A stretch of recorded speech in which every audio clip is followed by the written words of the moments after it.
Ces derniers jours en Gironde, une femme a été condamnée pour avoir cherché à déloger un squatteur pour éviter d'en arriver là. Voici la toute dernière solution imaginée pour les propriétaires. Un organisme propose d'installer des résidents dans des logements inoccupés. Cela permet de ne pas les laisser vides et d'éviter donc des intrusions. Ce modèle est peu connu. Sherazade Boudani, Elisa Vaudelet et Alissa Mouchard nous montrent donc comment il fonctionne. Je vous montre une première chambre. Ok. Une chambre et une salle d'eau. Cindy visite ce qui pourrait être son futur appartement. Elle quitte sa colocation et souhaite trouver un nouveau logement rapidement. Tout semble ordinaire. Pourtant, nous sommes dans un ancien foyer de jeunes travailleurs. Une chambre beaucoup plus grande. Ah oui, celle-ci. La pièce est grande. Il y a de la place pour mettre un lit, même un petit canapé. Enfin, c'est un peu comme un petit studio, quoi, finalement. 200 € par mois en plein centre-ville de Nantes, c'est 2 fois moins cher qu'un loyer sur le marché. Seul bémol, elle devra partager des espaces communs, comme la salle de bain ou la cuisine. Il faut savoir vivre avec les autres, mais non, ça ne me dérange pas particulièrement. Et puis encore une fois, c'est temporaire. L'association occupant ce bâtiment est partie.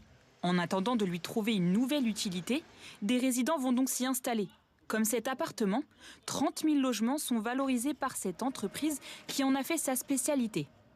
On ne le protège pas en mettant de l'alarme ou des portes blindées, nous on le protège en mettant des résidents temporaires dedans. Notre but c'est de lutter contre le squat. Pour le propriétaire, c'est un moyen d'éviter toute occupation illicite à moindre coût. On a un intérêt économique puisque ça nous coûte moins cher qu'une sécurisation classique physique, type tôlage, alarme, gardiennage, etc. Un procédé unique en son genre qui revient jusqu'à 20 voire 30% moins cher.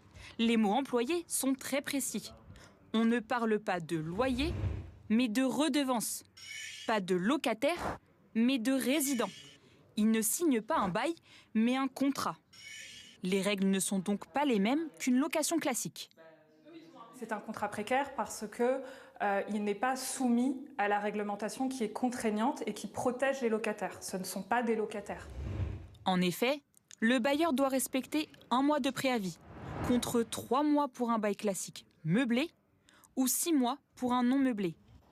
Il faut donc être prêt à partir à tout moment. Seuls certains profils peuvent candidater. Les célibataires, les actifs ou encore les étudiants comme Maxence. Dans ce long couloir d'EHPAD, il ne rend pas visite à ses grands-parents, mais il rentre chez lui. Donc là, il y a ma cuisine, mon lit, mon bureau, et puis là, on va retrouver la salle de bain. Angevin d'origine, avant de s'installer ici, il effectuait le trajet jusqu'à Nantes quotidiennement. Environ 90 km. Je recherchais un appartement pour éviter de faire la route tous les soirs. Au début, je la faisais et c'était très contraignant, donc quand j'ai trouvé ça, c'était une aubaine. À 20 ans, il ne s'attendait pas à vivre dans cet environnement. Il y a des ustensiles qui ont dû servir pour l'EHPAD anciennement, même la couleur et tout ça. Ça fait très EHPAD, même le sol antidérapant, ça fait un peu bizarre au début, mais on s'habitue. En France, on compte près de 3 millions de logements vacants, environ 8% du parc résidentiel.